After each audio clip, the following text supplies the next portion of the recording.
الحمدلله که مسلمان هستیم. هر کسی که این تمغه ها را مقصد در راست هر کسی که روا می‌بیند، برادرای عزیز، در نسبت آنها ما باید هیچ وقت گمانی نیک نداشته باشیم.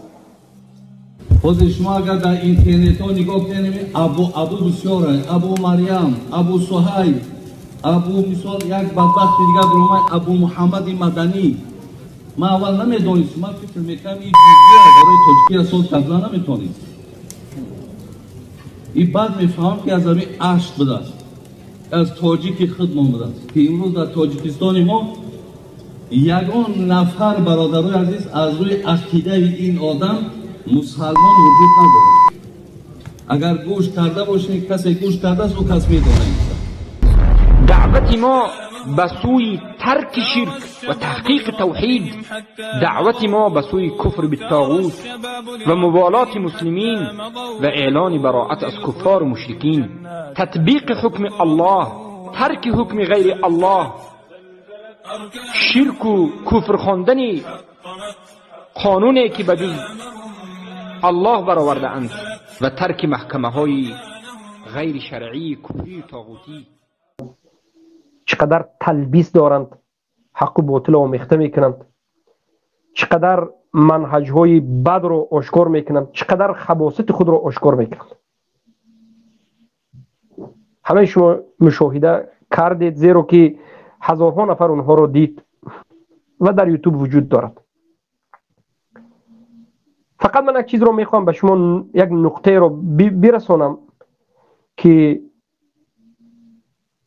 صوفی ها اهل سنت و الجماعت رو خوارج میگویند و ما یک چند سال است میگیم که خوارج حقیقی انمی صوفی ها هست، برای آنکه صوفی ها اهل سنت رو کافر یا مجسمه و غیره میگوید. مجسمه میگوید کافر میگوید و سلفی میگوید کافر میگوید و بعد از این باید کشته شود میگوید، باید سلفی ها رو بکشید میگوید. اول خوارج میگوید، مجسمه میگوید، بعد از این کشتنش حلال میگوید. و عیناً همین چیزها از دهان خود اونها به ویدیوهایشون شما مشاهده کردید که حاجی میرزا برآمد، اهل سنت و الجماعتی که الله سبحانه و تعالی را در بالای عرش میدانند، الله را اثبات میکنند که به ذاتش در بالای عرش است، اینها را مجسمه گفت، اینها را متشدد گفت، اینها را خوارج گفت. اهل سنتی که شرک را شرک میگویند، طاغوت پرستی را طاغوت پرستی میگویند، دعوت به سوی توحید میکنند، اینها را خوارج گفت. زیرا که در نزد این علماء طاغوت توحید این خوارجی است، موحد شدن این خوارجی است، کفر به طاغوت بگوید این خوارجی است، قرآن و سنت بگوید خوارج شده اید شما. این جهلا خوارج نمیشناسند، خوارجی حقیقی را نشناختند. دعوت پیامبر را که اصلی دعوت پیامبر این توحید است، وقتی که ما دعوت میکنیم همین رو خوارجی میگد، منهج پیامبر رو خوارجی میگد، قرآن و سنت رو خوارجی میگد. و بعد از این میگد که خوارج ها رو بکشید، هر جایی که بینید بکشید میگد.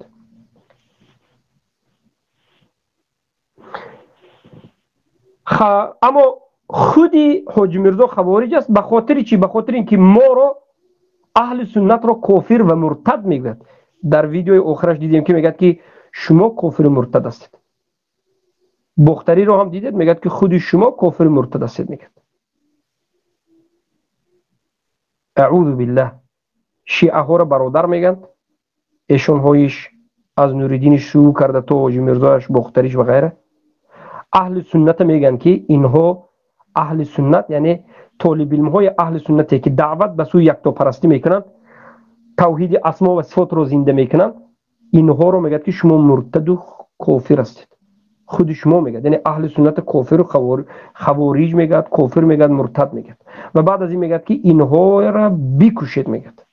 یعنی حاجی میرزا به حکومت تاجیکستان فتوا داده ایستاد است، به همون میلیسه های ظالم، به همون امنیتی های آدمکش، به همون خوبسا این انمین بنام علما، بنام فتوا دهنده و مفتی ها فتوا داده ایستاد است که انا همین سلفی ها را در تاجیکستان قاپیدید، اینها را بکشید، اجر میگیرید.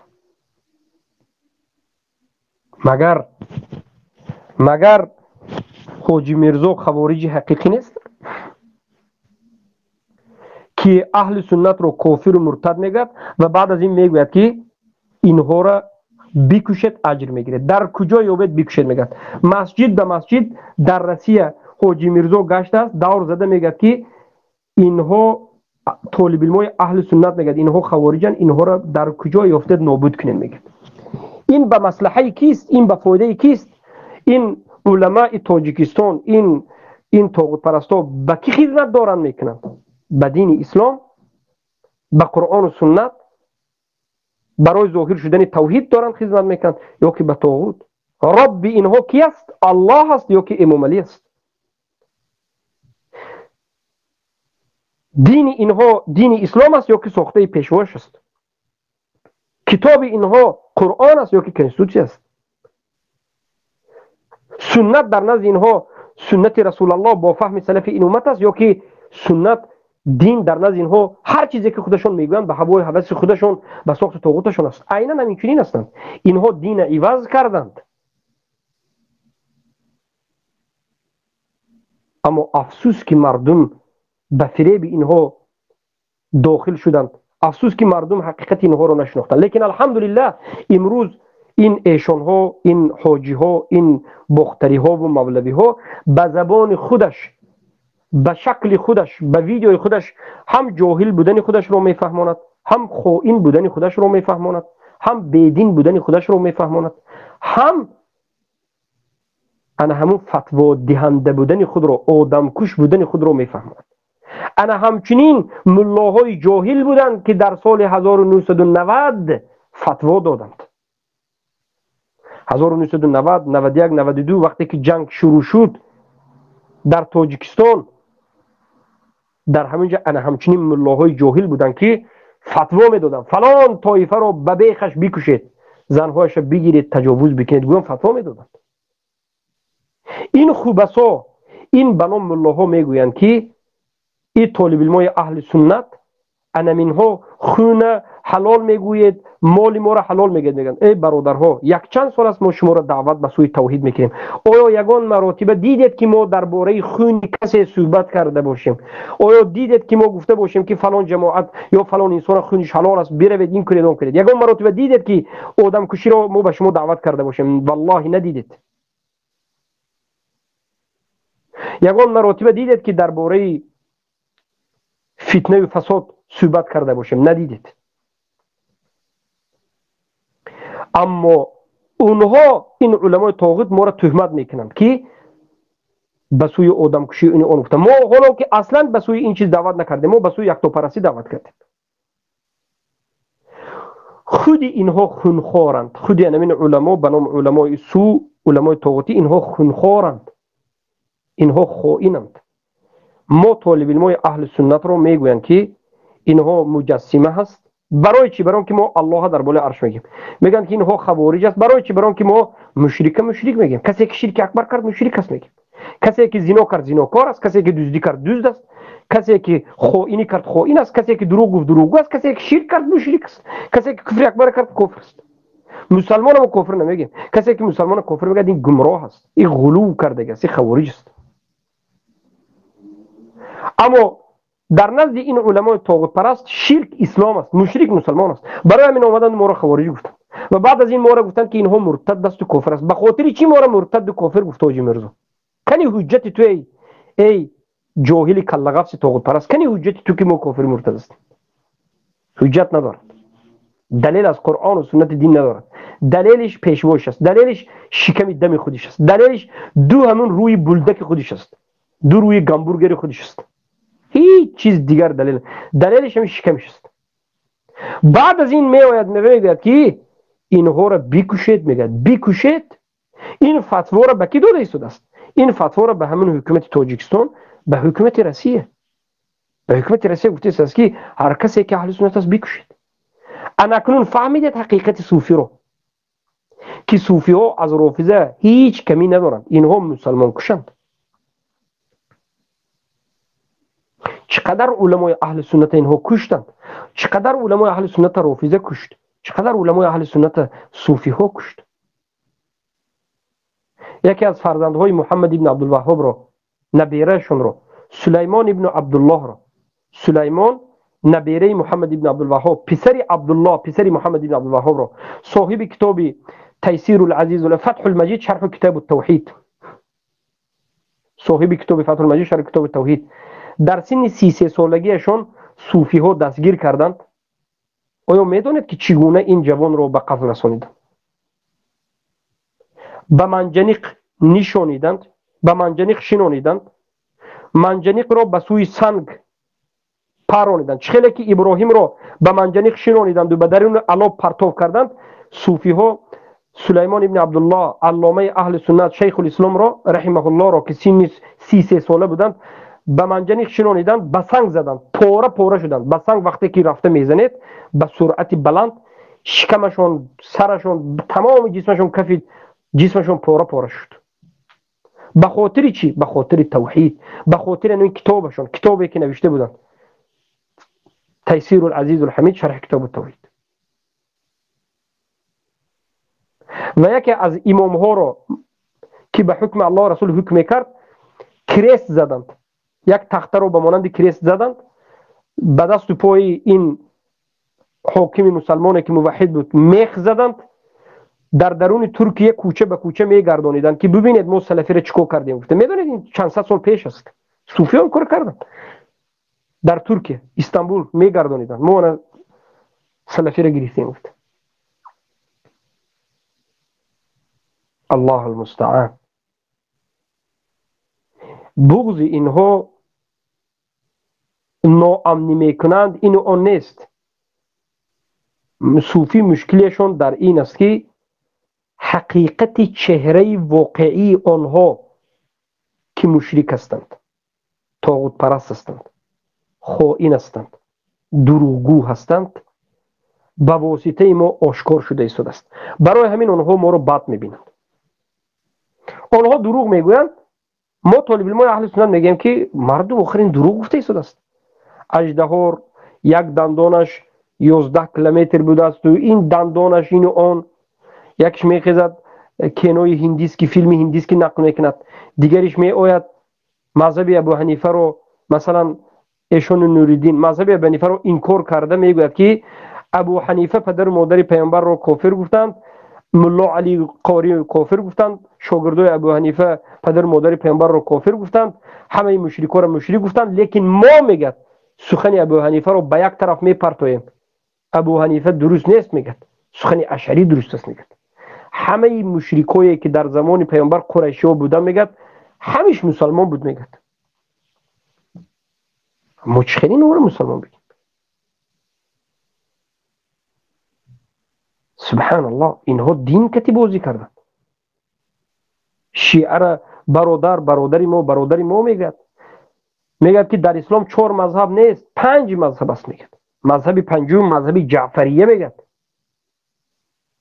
برادران شیعی ما است میگد. همون کسانی که مادرمون عایشه رضی الله عنها صدیقه بنت صدیق رو طعنه به ناپاکی میزنند اگر به تو برادر باشد، همون شخصانی که رافضه ها صحابگان را مرتد و کافر میگویند و به قبرشون توف میکنند و میگویند که پیش از روز قیامت ما اونها رو از قبرشون میگیریم و دره میزنیم و میسوزانیم جسمشون رو و صحابگان رو جهنمی میگوید اگر برادری تو ایشان باشد.